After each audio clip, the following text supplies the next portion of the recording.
आदाब नाज़रीन, मैं सनम एजाज देख रहे हैं आप मुद्दा। सनम के साथ हम सियासत पे बात करते हैं, हम हालात वाक़ात पे नज़र रखते हैं और हम मुख्तलिफ पहलुओं को सामने लाने की कोशिश करते रहते हैं। लेकिन आज हम एक बड़े मामले पर नज़र रखेंगे। आज जम्मू कश्मीर के हवाले से बाज़ाब्ता तौर पे कल जम्मू कश्मीर की मनोज सिन्हा के साथ साथ जम्मू कश्मीर के चीफ सेक्रेटरी अरुण कुमार मेहता ने भी कल बताया कि जम्मू कश्मीर आज से फुल्ली डिजिटलाइज हो रहा है, यानी डिजिटल इंडिया की शुरुआत जो हुई थी उसमें अब जम्मू कश्मीर लगभग पहले नंबर पे है, जहां अब सारा काम जो है वो डिजिटलाइज होगा।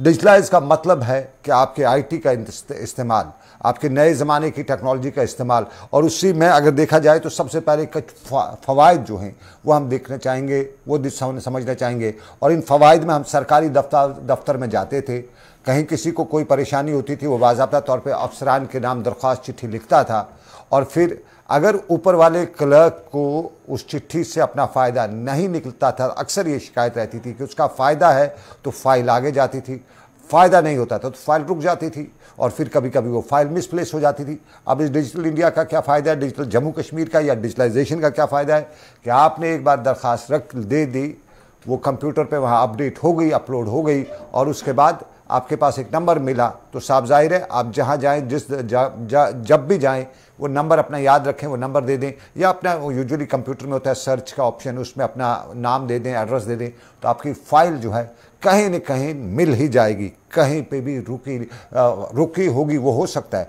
लेकिन गायब नहीं होगी। नंबर 1 फ़ायदा। नंबर 2, अकाउंटेबिलिटी आ जाती है कि किस क्लर्क से कहाँ पहुँची, किस डेट को पहुँची। कंप्यूटर टाइम एंड डेट बाज़ाब्ता तौर पे नोट करता है। तो अगर यूजुअली देखा जाता है क्लर्क ना फाइल पीछे पीछे रखते हैं, एसओ साहब भी रख लेते हैं, कभी कभी वो बड़े साहब भी हैं वो भी रखते हैं, तो ये जो क्लर्कल काम जो होता है उसमें बड़ी रुकावटें जो होती हैं। अब अकाउंटेबिलिटी होगी क्योंकि फाइल आपने डाली, किस डेट को डाली, आपके पास डेट है, किस डेट को किस क्लर्क के पास पहुंची, किस डेट को किस ने रिसीव की, किस अफसर ने किस डेट को साइन किया, ये सब कुछ अब उस पर आ जाएगा, यानी अकाउंटेबिलिटी आ जाएगी। और नंबर 3 देखा जाए तो पेपर यूज़ भी अब कम हो जाएगा। यूजुअली हम पेपर्स लेते थे, बाकी कुछ लेते थे, तो वो कम हो जाएगा। और फिर नंबर 4, चेक हो जाएगा। तो ये सारा चीज़ें जो हैं आज के इस प्रोग्राम का खास मुद्दा मकसद। मेरे साथ राजा मुजफ्फर हैं, जाने माने सोशल एक्टिविस्ट हैं जम्मू कश्मीर के और इन मामलात में बहुत फंसे रहते हैं। मीर हिलाल हजूरी भी मेरे साथ श्रीनगर से हैं और मेरे साथ अमीन मसूदी भी हैं, सहाफ़ी हैं और कर्टन रेजन के अखबार के एडिटर भी हैं। यही आज के इस प्रोग्राम का। राजा मुजफ्फर साहब खुशामदीद, शुक्रिया। शुरुआत आपसे, एक वेलकम स्टेप इसको माना जा सकता है, लूप होल्स भी हो सकते हैं, लेकिन ओवरऑल आप सरकारी दफातर में पे नज़र रखते रहते हैं, किस तरह की मुश्किलात लोगों को आती है सरकारी दफातर में और इससे वाकई में जो कुछ मैंने बताया क्या फ़ायदा आ सकता है लोगों को। हम कह सकते हैं कि बाद में हम करेंगे कि कहीं कहीं लूप होल्स हैं उस पर बात, लेकिन फ़ायदे की अगर बात करें कितना बड़ा फ़ायदा है लोगों को। अस्सलाम वालेकुम। बहुत ही अच्छा मुद्दा आपने आज यहाँ पे उठाया है। इसके हवाले से चीफ सेक्रेटरी ने जो है बहुत 1-2 हफ्ते पहले कहा था कि 15 जनवरी से जितने भी हमारी ऑफलाइन सर्विसेज है उनको ऑटोमेटिकली ऑनलाइन कर दिया जाएगा। एक चीज पॉजिटिव इसमें यह है कि बहुत सारी सर्विसेज जो है ऑनलाइन हो चुकी हैं पहले से ही है और लोगों को बहुत ही फायदा मिल रहा है। क्योंकि जैसे कि आपने पहले बात करी कि डिजिटल इंडिया प्रोग्राम लॉन्च हुआ, ये 2015 में लॉन्च हुआ था, 1 जुलाई 2015 में। जो हमारे नाजरीन हैं उनकी इंफॉर्मेशन के लिए जो डिजिटल इंडिया प्रोग्राम है इसके 9 पिलर्स हैं। There are 9 pillars in digital India programme. इसमें क्या क्या है? एक तो ब्रॉडबैंड हाईवेज है, हर जगह पे, बहुत जगहों पे ब्रॉडबेज जो है ब्रॉडबैंड क्रिएट करना है। ब्रॉडबैंड हाईवेज चाहे स्टेशंस हो, बस स्टैंड्स हो, बाकी पब्लिक प्लेसेस हो, ये है। और स्मार्ट सिटीज में भी वो प्रोग्राम है। फिर उसके बाद universal access to mobile connectivity, हर जगह पे मोबाइल कनेक्टिविटी होनी चाहिए पूरे हिंदुस्तान के अंदर। पब्लिक इंटरनेट एक्सेस प्रोग्राम, ताकि लोगों को इंटरनेट एक्सेस हो हर जगह पे। और जैसे कि अभी प्रोग्राम चल रहा है, ये चौथा प्रोग्राम है, e governance reforming government through technology. E governance, electronic governance इसको हम बोल सकते हैं, ई गवर्नेंस बोल सकते हैं। रिफॉर्मिंग गवर्नमेंट थ्रू टेक्नोलॉजी, हम पहले गुड गवर्नेंस की बात करते हैं, हम फिर जो है गुड गवर्नेंस के लिए अलग अलग चीजें आ गई, अलग अलग रिफॉर्म्स आ गए। उसके बाद उसमें फिर आरटीआई का बड़ा रोल था, इंफॉर्मेशन दे दीजिए। बट ई गवर्नेंस में ये चीजें हैं कि इंफॉर्मेशन आपको पहले से ही वेबसाइट्स पे रहेगी, आपको तो उसमें आरटीआई फाइल करने की जरूरत नहीं है। फिर और एक प्रोग्राम जो है डिजिटल इंडिया का, ई क्रांति, इलेक्ट्रॉनिक डिलीवरी ऑफ सर्विसेज। जितने भी सर्विसेज आपको है वो आपको इलेक्ट्रॉनिकली मिलेंगी, आपको दफ्तर में जाने की जरूरत नहीं। जैसे फिर आप मतलब फॉर एग्जांपल आरटीआई की इंफॉर्मेशन आपको लेनी है, आपको ईमेल के जरिए मिलेगा, आपको व्हाट्सएप पे मिलेगा, आपको बाकी जो आपको सर्विसेज है, information for all electronics manufacturing और आईटी फॉर जॉब्स, इतने हैं। और जो हम इस वक्त बात कर रहे हैं वो है e governance reforming government through technology. सरकार ने तो कहा है कि 15 तारीख से तो पूरी सर्विसेज जो है ऑनलाइन हो जाएगी, जितने भी ऑफलाइन सर्विसेज हैं। बट हमारे पास अभी भी बहुत सारी सर्विसेज ऐसी हैं जो कि अनफॉर्चुनेटली, बदकिस्मती से जो ऑनलाइन नहीं हो चुकी हैं। अभी हमको जो समझ ही नहीं आ रहा है कि जो चीफ सेक्रेटरी साहब ने कहा, जो गवर्नमेंट दावा कर रही है कि जितने भी ऑफलाइन सर्विसेज को हमने ऑनलाइन कर दिया है, मुझे समझ नहीं आ रहा है कि कौन कौन सी सर्विसेज ऑनलाइन हो चुकी है। मैं अगर मिसाल दूं, मैं एक ऑनलाइन आरटीए एप्लीकेशन फाइल करना चाहता हूं, being an RTA activist, being an RTA campaigner, मैं एक ऑनलाइन आरटीए फाइल का, मुझे अभी भी पोस्टल ऑर्डर लाना है डाकखाने से, फिर फीस भरनी है डाकखाने में, वो 10 रुपए वहां पे, फिर वो उसको चस्पा करना है एप्लीकेशन के साथ, एप्लीकेशन टाइप करनी है, लिखनी है, फिर दफ्तर में जाना है या डाकखाने से पोस्ट करना है, बड़ा लंबा चौड़ा। जबकि हमारे जितने भी सरकारी डिपार्टमेंट सेंट्रल गवर्नमेंट के और बहुत सारी स्टेट्स में है, they file application through an online platform. अपने मोबाइल से आरटीए जो है क्या बोलते फाइल का, हर किसी डिपार्टमेंट ने अपने वेबसाइट पे एक पोर्टल रखा है, उसमें वो आरटीआई फाइल कर सकते हैं। अगर मैं इस वक्त जानना चाहूंगा कि जो हमारा एसएमएचएस हॉस्पिटल है उसमें कितनी दवाइयां वहां पे हैं, क्या मुझे वो एसएमएचएस हॉस्पिटल की वेबसाइट से मिलेगा? क्या मुझे वो गवर्नमेंट मेडिकल कॉलेज श्रीनगर की वेबसाइट से मिलेगा कि गवर्नमेंट मेडिकल कॉलेज में लाइफ सेविंग ड्रग्स कितने अवेलेबल हैं?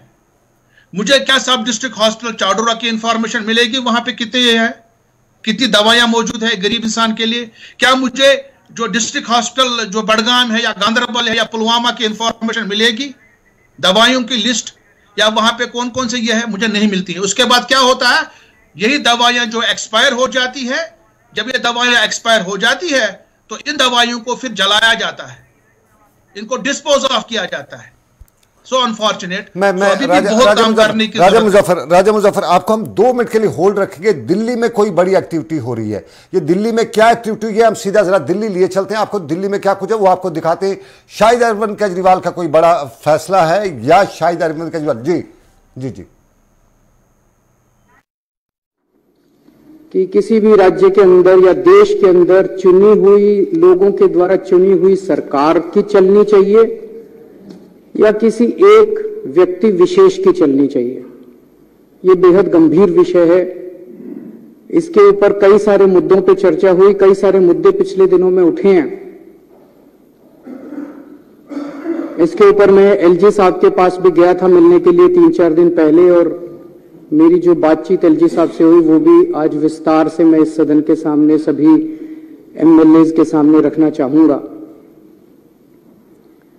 मेरी इच्छा थी कि बीजेपी के साथी भी यहां मौजूद होते और वो भी बात सुनते, ताकि इस चर्चा को एक कंस्ट्रक्टिव रूप दिया जा सकता।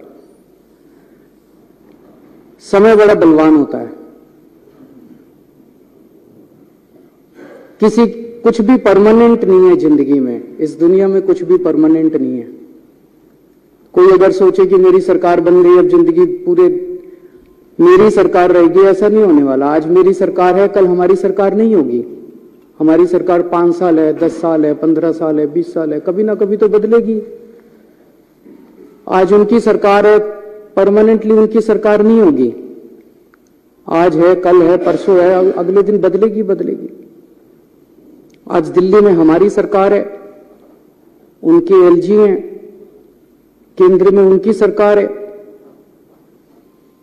कल अगर भगवान ने चाहा ऐसा भी हो सकता है कि केंद्र में हमारी सरकार हो,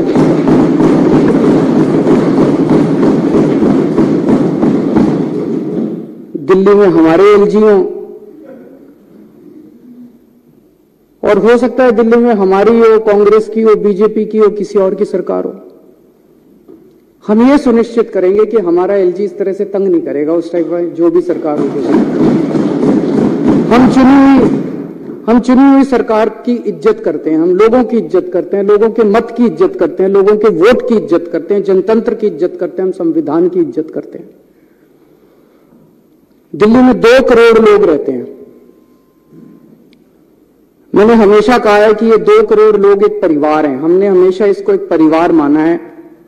इस परिवार में लोगों के जब भी कोई सुख दुख होते हैं, हम हमेशा सुख दुख में काम आते हैं। इन 2 करोड़ लोगों में जो बच्चे हैं, इनके जो बच्चे हैं, वो मेरे बच्चे हैं। मैं उनको हर्षिता और पुलकित से अलग नहीं समझता, उनको मैं अपना बच्चा समझता हूं। उनको मैं अपना बच्चा समझता हूं। तो जितनी अच्छी शिक्षा मैंने हर्षिता और पुलकित को दी है, उतनी अच्छी शिक्षा मैं दिल्ली के एक एक बच्चे को देना चाहता हूं। ये मेरा मकसद है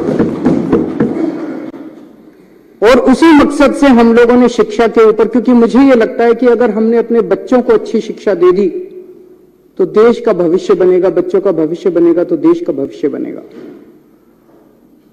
उसी को मद्देनजर रखते हुए हमने शिक्षा पे इतना खर्चा भी किया, इतने अच्छे अच्छे शानदार स्कूल बनाए।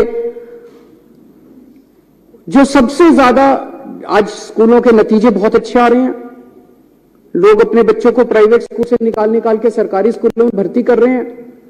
शायद 75 साल, आजादी के 75 साल के बाद पहली बार ऐसा हुआ है। उसमें सबसे बड़ा योगदान हमारे टीचर्स और प्रिंसिपल्स का है और उनको मोटिवेट करने के लिए और उनकी कैपेसिटी बिल्डिंग करने के लिए हमने उनको पूरी दुनिया में बेस्ट से बेस्ट ट्रेनिंग दिलवाई है। हमने बहुत सारे टीचर्स को विदेश भेजा, बहुत सारे टीचर्स को आईएम्स में भेजा, बहुत सारे टीचर्स को अलग अलग यूनिवर्सिटीज में भेजा ट्रेनिंग करने के लिए। 1000 से ज्यादा टीचर्स, प्रिंसिपल्स को हम विदेशों में अभी तक ट्रेनिंग करा चुके हैं। अब 30 टीचर्स और प्रिंसिपल्स को फिनलैंड जाना था ट्रेनिंग करने के लिए।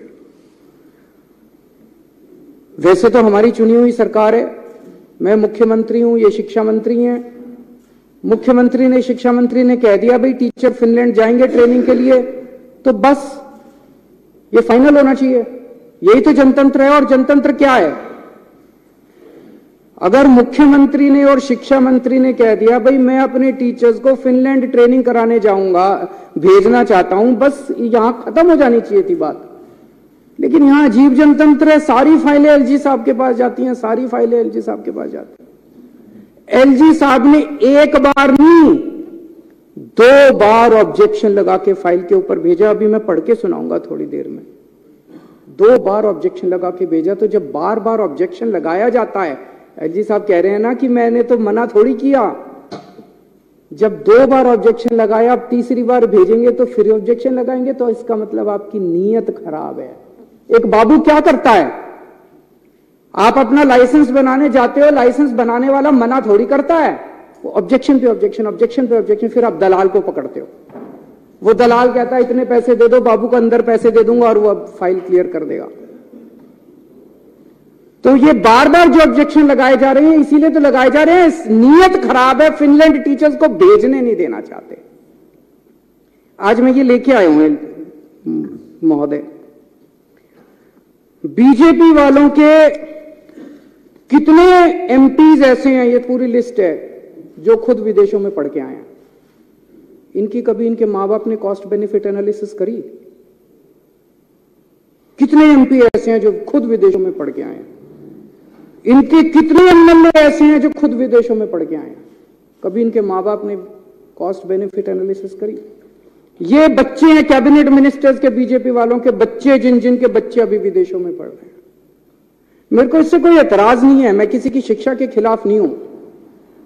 बीजेपी वाले, कांग्रेस वाले, आम आदमी पार्टी वाले, जिसको भगवान ने अच्छा दिया जिंदगी में, वो अपने बच्चों को भेजे, जरूर भेजे। अच्छी से अच्छी शिक्षा सबके बच्चों को मिलनी चाहिए। मैं इसके विरोध में नहीं हूं कि उन्होंने क्यों भेजा। मैं इसके विरोध में हूं कि अगर तुम अपने बच्चों को अच्छी शिक्षा देना चाहते हो तो गरीबों के बच्चों की अच्छी शिक्षा के खिलाफ क्यों हो तुम लोग? अगर हम अपने बच्चों को, गरीबों के बच्चों को अच्छी शिक्षा देना चाहते हैं, अपने बच्चों को अच्छी शिक्षा देना चाहते हैं, तो तुम रोकने वाले कौन होते हो? ये एक फ्यूडल माइंडसेट है। ये कई सौ साल पुराने जो हमारे देश में फ्यूडल माइंडसेट है ना, कि गरीबों को अच्छी शिक्षा, इस जात के लोगों को, उस जात के लोगों को अच्छी शिक्षा नहीं मिलनी चाहिए, गरीबों को अच्छी शिक्षा नहीं मिल, शिक्षा जो है इन ठेकेदारों की बपौती रहनी चाहिए। इसको तोड़ना है हम लोगों को। और ये एलजी साहब उसी माइंडसेट से आते हैं कि एलजी साहब के बच्चों को तो मिलनी चाहिए अच्छी शिक्षा, गरीबों के बच्चों को अच्छी शिक्षा नहीं मिलनी चाहिए। इस माइंडसेट को तोड़ना है अपने को, पूरे देश को तोड़ना है। आजादी मिल गई, लेकिन ये माइंडसेट अभी भी है कि गरीबों के, इस जात के, उस जात के बच्चों को अच्छी शिक्षा नहीं लेने देंगे।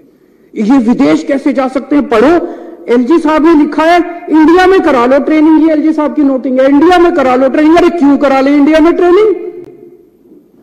हम कम है किसी से? गरीबों के बच्चे कम है किसी से? गरीबों के बच्चे हैं तो इंटेलिजेंट नहीं है क्या? क्यों करा ले? हम तो अपने बच्चों को फिनलैंड भेजेंगे। पूरी दुनिया में सबसे अच्छी शिक्षा फिनलैंड के अंदर मिलती है, सबसे अच्छी। ये सबको पता है, फिनलैंड पूरी दुनिया में शिक्षा में नंबर 1 है। और उसमें भी जो नंबर 1 यूनिवर्सिटी है उसमें भेज रहे हैं हम। पूरी दुनिया में जो नंबर 1 है हम तो भेजेंगे सर। दिल्ली के लोगों का पैसा है, टैक्स का पैसा है दिल्ली के लोगों का, टैक्स के पैसे से, दिल्ली के टैक्स के पैसे से भेज रहे हैं। लोगों का पैसा, लोगों के बच्चे, अपने पैसे से लोग अपने बच्चों को ट्रेनिंग के लिए भेजते हैं। ये वो क्या कहते हैं, पराए घर में अब्दुल्ला दीवाना। ये एलजी कौन हो गया है? बेगानी शादी में अब्दुल्ला दीवाना। ये एलजी कहां से आ गया? कौन है एलजी? कहां से आ गया एलजी? किस बात का एलजी? कौन एलजी? कौन लेफ्टिनेंट गवर्नर? हमारे सर पे बैठ गया के लेफ्टिनेंट गवर्नर। अब वो तय करेंगे कि हम अपने बच्चों को कहां पढ़ाएंगे। ऐसी सामंतवादी सोच के लोगों ने आज हमारे देश को पीछे छोड़ा हुआ। मैं कई बार सोचता था 70 साल हो गए हमारे देश को, 75 साल हो गए हमारे देश को। इतना पिछड़ा कैसे रह गया, इतना अनपढ़ कैसे रह गया, इतना गरीब कैसे? इन लोगों ने जानबूझ के इन लोगों ने देश को गरीब रखा है। इन लोगों ने हमारे बच्चों को पढ़ने नहीं दिया। ये तो सामने आ गया, नंगे हो गए ये लोग। इन लोगों ने हमारे बच्चों को, बड़ी मजे की बात है, एलजी साहब के पास पावर नहीं है ये करने की। एलजी साहब के पास पावर नहीं है ये करने की। मैं भी आपको दिखाता हूं। सुप्रीम कोर्ट ने साफ साफ कहा है कि भाई 3 चीजें हैं। एक है पुलिस, पब्लिक ऑर्डर और लैंड। इन तीनों चीजों को छोड़ के एलजी साहब के पास कोई भी निर्णय लेने का अधिकार नहीं है। यह सुप्रीम कोर्ट का ऑर्डर है। 2018 4 जुलाई 2018 को यह ऑर्डर पास किया था सुप्रीम कोर्ट ने। सुप्रीम कोर्ट तो देश की सर्वोच्च अदालत है, वो तो सबको माननी पड़ती है ना। इसमें से मैं पढ़ के सुनाता हूं। इसमें लिखा हुआ है पैरा 284। अरविंद केजरीवाल दिल्ली में बड़ा मामला है। और दिल्ली में जिस तरह तालीम पर अरविंद केजरीवाल ने बताया, एलजी और लेफ्टिनेंट गवर्नर और एलजी दिल्ली और अरविंद केजरीवाल के दरमियान जो टसल है, जो सिचुएशन है, जो काफ़ी वक्त से देखने को मिल रही है, वो आज दोबारा देखने को मिली। और अरविंद केजरीवाल ने दिल्ली की संबली में आज जब अपनी तकरीर की, कौन है एलजी, कहाँ से आया एलजी, किस बात का एलजी, ये 3 अल्फाज का इस्तेमाल किया अरविंद केजरीवाल दिल्ली के चीफ मिनिस्टर ने। और कहीं न कहीं बहुत पहले से दिल्ली में जो हम तालीम की बात करते हैं उस पर जहाँ कहीं न कहीं खदशात का जो मामला, वो हम जम्मू कश्मीर की अगर बात करें तो हम बात कर रहे थे जम्मू कश्मीर में आईटी सेक्टर की, दिल्ली में तालीम के सेक्टर में सब कुछ देखने को आज मिला है। अरविंद केजरीवाल दिल्ली में क्या कुछ करते हैं इस पर हमारी नज़र जारी रहेगी, लेकिन हम जम्मू कश्मीर के आईटी सेक्टर पर बात करें। मीर हिलाल हंजूरी, अमीन मसूदी, 2 मेरे साथ मेहमान। माफ़ी चाहूँगा दोनों से कुछ वक्त के लिए आपको इंतज़ार करना पड़ा, क्योंकि हमें अंदाज़ा था कि बड़ा मामला दिल्ली से है। जिस तरह हमें बताया गया था बड़ा मामला दिल्ली से। अमीन, आप तक अगर आवाज़ आ रही है तो ज़रा मसूदी साहब मैं आपसे जानना चाहूँगा, ये जो सरकार का बड़ा फैसला है आईटी सेक्टर का, इस बड़े सेक्टर में जम्मू कश्मीर की अगर बात की जाए, ज़रूरी है हमारे यहाँ बिजली, इस कंप्यूटर को चलाने के लिए ज़रूरी है हमारे यहाँ इंटरनेट। आप रूरल एरियाज़ पे बहुत काम करते हैं, रूरल एरियाज़ पे बहुत नज़र रखते हैं, क्या हमारे यहाँ ये जो चल पाएगा सेक्टर रूरल एरियाज़ में? देखने के लिए, देखिए पहले तो एक अच्छा मूव है, इसको आप किसी भी एंगल से देखें तो ये बताना बिल्कुल वाजिब है कि एक अच्छा मूव है, एक अच्छा इनिशिएटिव है। क्योंकि देखिए हमारी जो लाइफ है आज की डेट में इंफॉर्मेशन टेक्नोलॉजी है, इंफॉर्मेशन एज है, और इंफॉर्मेशन में ही हम रहते हैं। जिस बंदे के पास जितनी इंफॉर्मेशन है उतना वो रिसोर्सफुल माना जाएगा। तो उस हिसाब से, और जिस तरीके से सर्विसेज हैं, सर्विसेज ऑनलाइन होने का लिटरली जो मतलब है वो ये है कि आपके फिंगर टिप्स पे ये सर्विसेज होनी चाहिए लिटरली। हाँ, किसी की इंफॉर्मेशन जो, जैसे राजा मुजफ्फर साहब ने बताया कि 6 महीने पहले की इंफॉर्मेशन अगर कहीं किसी वेबसाइट पे हो, वो आज की डेट में किसी काम की नहीं है।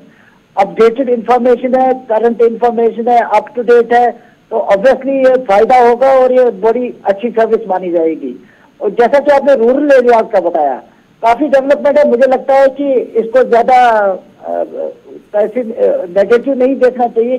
सर्विसेज जो रूरल एरियाज में, जैसे आपने बिजली की बात की और इलेक्ट्रॉनिक डिवाइसेस की बात की, या इस सर्विस के हवाले से बात की, सिर्फ जो इलेक्ट्रिक रहता है, जो गरम गरम रहता है, वो तो विंटर्स में रहता है, आपको मालूम होगा, और उसमें भी इम्प्रूवमेंट है। आपके मोबाइल जो है ऑलमोस्ट 100% मोबाइल यूज हो रहे हैं, और यंग जनरेशन जो है, यूथ जो है, इवन मोबाइल एक important integral part of life बना है, और इंटरनेट जो है वो इंटीग्रल पार्ट ऑफ लाइफ बना है। और हर एक शख्स को जो है इसकी इल्मियत है, इंटरनेट यूज का मालूम है, फेसबुक का मालूम है, वेबसाइट इसकी जानकारी है, इंफॉर्मेशन फ्लडेड है हम ऑलरेडी। लेकिन जो सर्विसेज की बात है वो फिर से यही होगा कि कोई इसमें ये पुरानी जो इंफॉर्मेशन है वो सरकार, अमीन सरकार को पहले ये आईटी सेक्टर को आगे बढ़ाना था, इस आईटी को करना था, या पहले जो बेसिक नीड्स हैं वो, जैसे इंटरनेट हर जगह पे अवेलेबल रखना था। क्योंकि आपको पता है कश्मीर में इंटरनेट कभी महीनों बंद हो जाता है, कभी हालात की वजह से किसी भी दिन कहीं पे जैम हो जाता है, और फिर जो स्पीड रहती है इंटरनेट की, जिसका सरकार बताती है 5G स्पीड, लेकिन वहां जी करते करते थक जाता है इंसान। तो ये थोड़ा सा इसकी तरफ सरकार को पहली प्रायोरिटी होनी चाहिए। बिल्कुल सही कहा आपने। लेकिन आप देखिए, जब से मुझे लगता है कि फॉर लास्ट 3 ईयर्स कोई स्पीड का इशू नहीं है, कोई इंटरनेट ब्लॉकेज का इशू नहीं है। हमें जो प्रेजेंट है उसमें जीना है और आगे फ्यूचर में देखना है, पास्ट में मैं जाना नहीं चाहता। ऑब्वियसली इम्प्रोवाइजेशन जो है उसका स्कोप अभी भी है, आपकी स्पीड इम्प्रूव होनी चाहिए, आपकी फैसिलिटीज, जिस तरीके से आप मोबाइल यूज कर सकते हैं 24/7, आप बिजली अगर नहीं दे सकते हैं रूरल एरियाज में एटलीस्ट 16 आवर्स दीजिए आप, क्योंकि ये सर्विस जो है वो डिपेंडेंट है। देखिए आपकी ये वाली सर्विस भी जो है ये एक चेन बनती है, ये डिपेंडेंट है, आपकी बिजली पे आपका मोबाइल डिपेंडेंट है। आपका मोबाइल जब चार्ज होगा, जब आपके पास mobile facility available, internet available होगा 24/7 होगा। मीर हिलाल अंजूरी से जानना चाहूंगा। मीर हिलाल, सरकार का मूव, इस मूव में ठीक है आपने कर दिया जी, ऑनलाइन सब कुछ होगा। पिछले दिनों भी सरकार के कई इदारे ऑनलाइन थे, लेकिन वहां पे बाद में ऑफलाइन के कागज भी भरने पड़ते थे। हमने जो सोशल वेलफेयर में देखा, वहां बुजुर्गों को पहले ऑनलाइन करना पड़ता, फिर बताया जाता कि नहीं यहाँ पर अब वो चीजें इसमें जो हैं वो अब क्या, उस हवाले से क्या देख रहे हैं आप?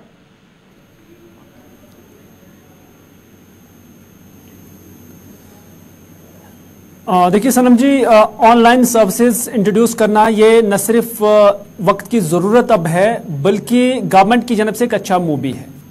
लेकिन हम यही तवक्का करते हैं और यही उम्मीद करते हैं और ये दुआ भी करते हैं कि काश उसी तरह से, जिस तरह से लेफ्टिनेंट गवर्नर साहब को मैंने खुद ये कहते हुए सुना है कि अब 400 के करीब जो पब्लिक सर्विसेज हैं वो अब ऑनलाइन हो जाएंगी। चीफ सेक्रेटरी साहब ने कहा था कि 250 के करीब जो पब्लिक सर्विसेज हैं वो ऑनलाइन हो चुकी हैं। तो इस तरह से जिस अंदाज से उन्होंने अवाम के सामने ये बात बोली और उसके बाद तालियां बटोरी है, हम उम्मीद करते हैं कि जमीनी स्तर पर भी वैसा ही हो।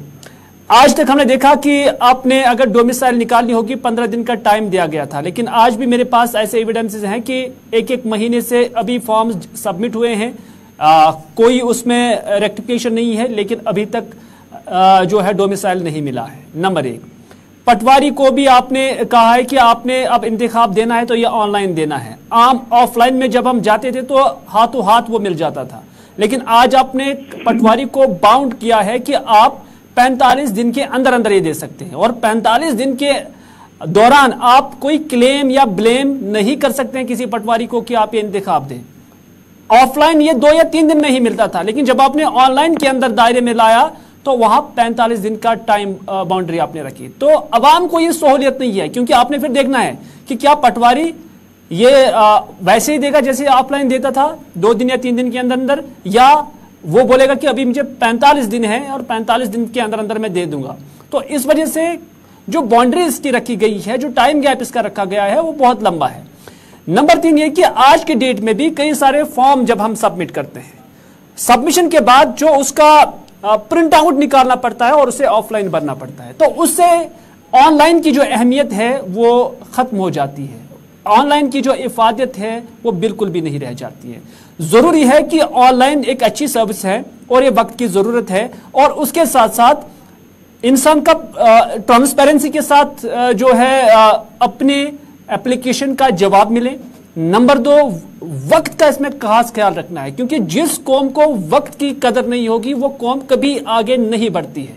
तो ऑनलाइन सिस्टम में आकर भी अगर आपने वक्त का ख्याल नहीं रखा तो फिर इस ऑनलाइन से ऑफलाइन ही बेहतर है, क्योंकि जो इंतखाब आपको 2 या 3 दिन के अंदर अंदर ऑफलाइन मिलता था वो अगर आपको ऑनलाइन में 45 दिन में मिलेगा तो मुझे लगता है कि उसमें इंसान का वक्त जो है वो जाया हो जाता है। तो इस तरह से गवर्नमेंट को 2-3 चीजों पर बहुत गौर करना होगा। हालांकि अभी शुरुआत है, मुमकिन ये भी है कि शुरुआत में कुछ चीजें जो है इनको संभालने में या सेटल करने में टाइम भी लगता है, लेकिन by the passage of time हम ये एक्सपेक्ट करते हैं कि उसमें भी एक सूरत लाई जाएगी, ताकि जो अमीन साहब ने कहा या डॉक्टर साहब ने कहा कि फिंगर टिप्स जो है उन्हीं पर ये इंफॉर्मेशन या कोई मसला आपका हल होना होगा या कोई एप्लीकेशन करनी होगी वो इंसान तक रहनी चाहिए। बहुत शुक्रिया मीर हिलाल हंजूरी, बहुत बहुत शुक्रिया अमीन मसूदी, बहुत शुक्रिया कट रेजिडेंटर अमीन मसूदी श्रीनगर से, मीर हिलाल हंजूरी मेरे साथ श्रीनगर से। हम IT सेक्टर की बात करें, जम्मू कश्मीर में एक IT इनकलाब की बात सरकार ने कही है। कुछ लूप होल्स हैं, उन्हें अपडेट करने की जरूरत है, बाकी भला होगा, चंगा होगा और सबके लिए अच्छा होगा। तो दीजिए इजाजत, रखिए अपना ख्याल, अल्लाह हाफिज।